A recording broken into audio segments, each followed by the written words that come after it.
State Representative Dade Phelan, a Republican from Beaumont, says he has the votes in Texas to become the next Speaker of the Texas House. His announcement comes as Republicans maintain control of the House. KVUE's Molly Oak breaks down what happened overnight in the state elections.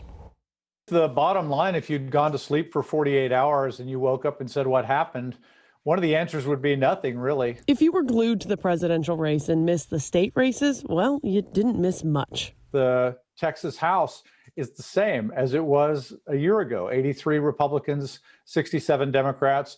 The Democrats did pick up one seat in the Texas Senate, but it was a seat that a Republican had won in a special election, and it was generally thought to be a Democratic seat. That's Ross Ramsey, the executive editor of the Texas Tribune. Even after a lot of talk about turning Texas blue, the Lone Star State stayed red. But within those numbers, there are some important splits. The Texas House is only 8 seats apart. What that means is that the Republicans have to kind of look over their shoulder in a way that they wouldn't have to if they had a huge majority.